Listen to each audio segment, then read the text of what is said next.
This is the Lusso R5 Euro, and it's a beast.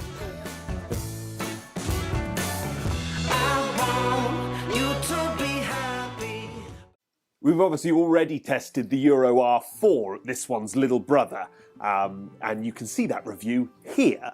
But this is very much the big brother. It is boiling hot.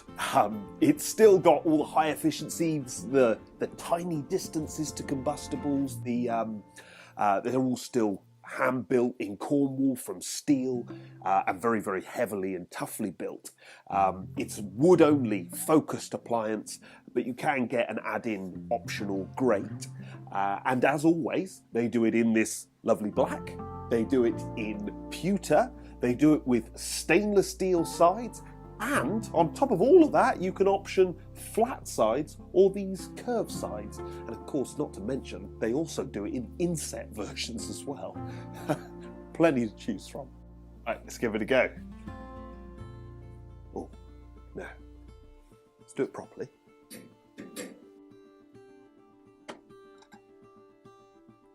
Oh, isn't that fun? So, as always, logs on the fire, and we'll slowly move up.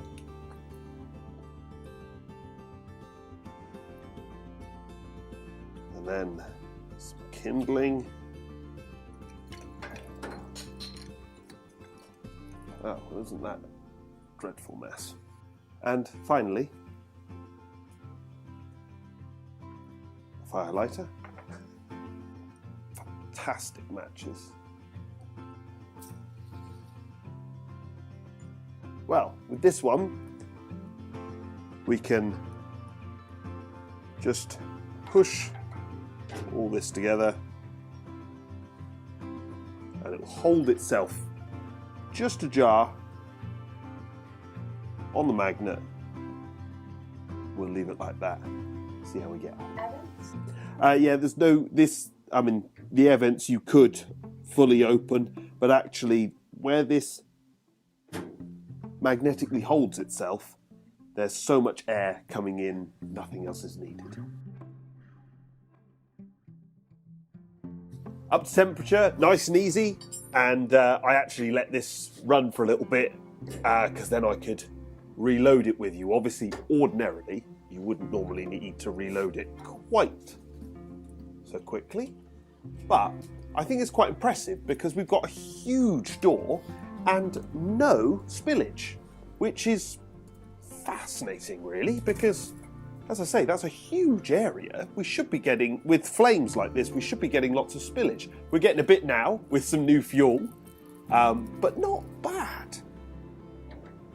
And then, oh no, actually, it's up to temperature now, so we will close down this is air below on the left hand side.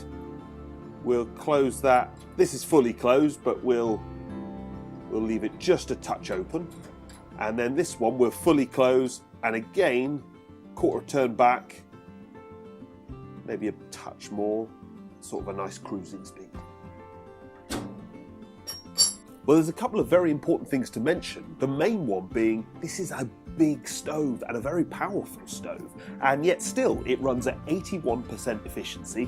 Obviously it has all the eco design, DEFRA approval, actually has Clear Skies level 5 as well, so it's obviously exceeding everything that's required, which is lovely.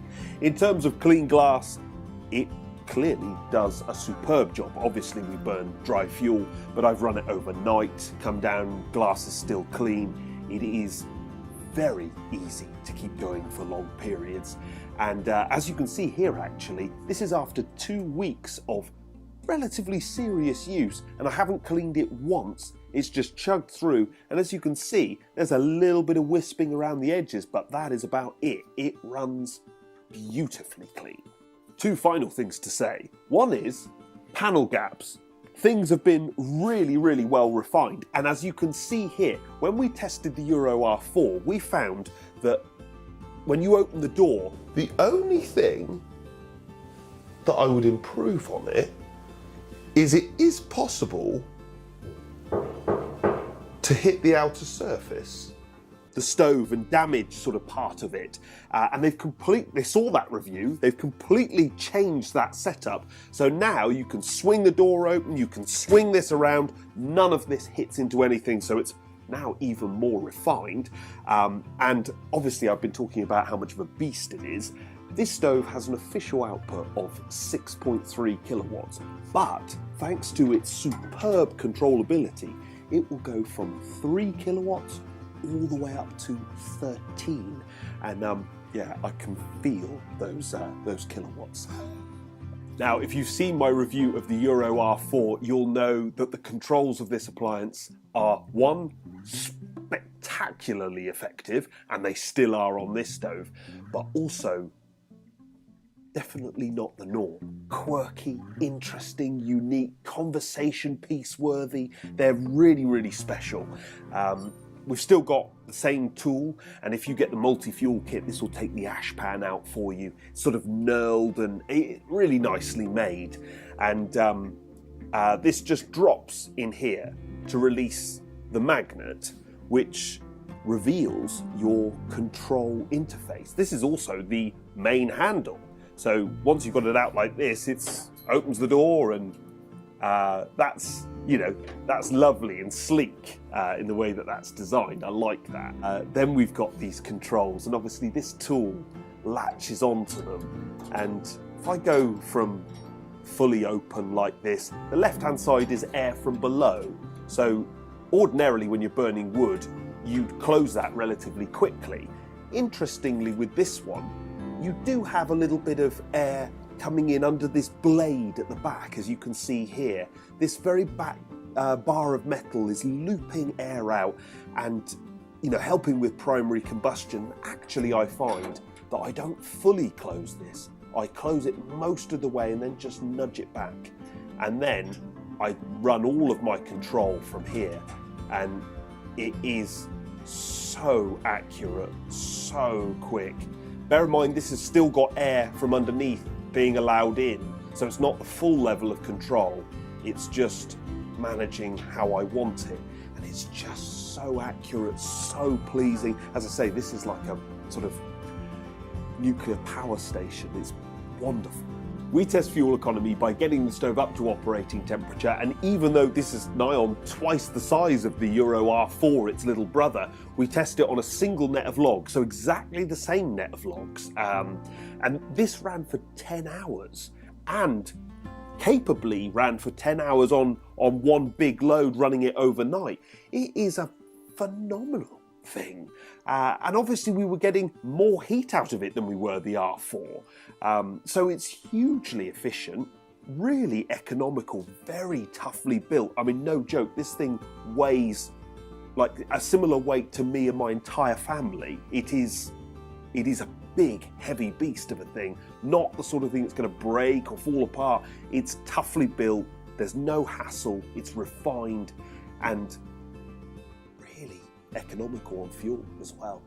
One other thing that I forgot to mention, this stove is driving heat forward so effectively that there's very little heat going up the flue. I've actually had to experiment with 2 thermometers and playing around with different positioning to try and get something reasonably accurate, because it's barreling heat out.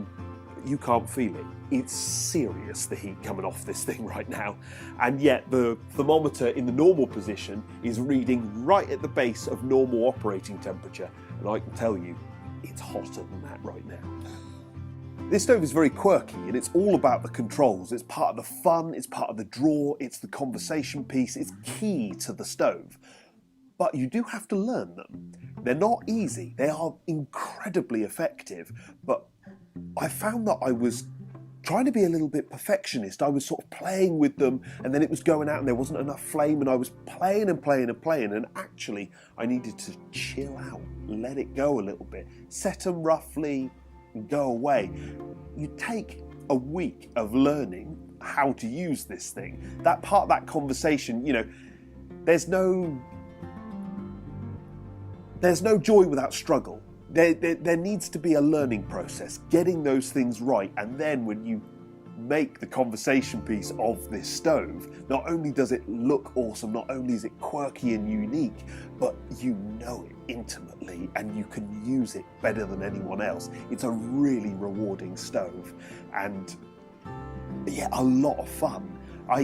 Maybe I'm a typical bloke, but I don't want something to do it all for me. I want to play, I want to know something, I want to be able to talk about something, and this stove is so rewarding in that area. This stove is the showstopper. It's the final completion piece. It's a powerful one at that. If you're burning wood and you want something that is conversation worthy, you know, if you want a sports car, it better be worth talking about, because that's half the fun of it.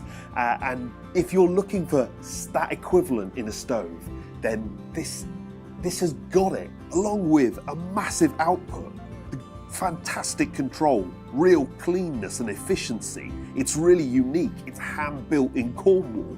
There's tiny distances to combustible, so it's easy. And obviously not to mention the log store and the options and the different colours and the look of the thing. What a beast.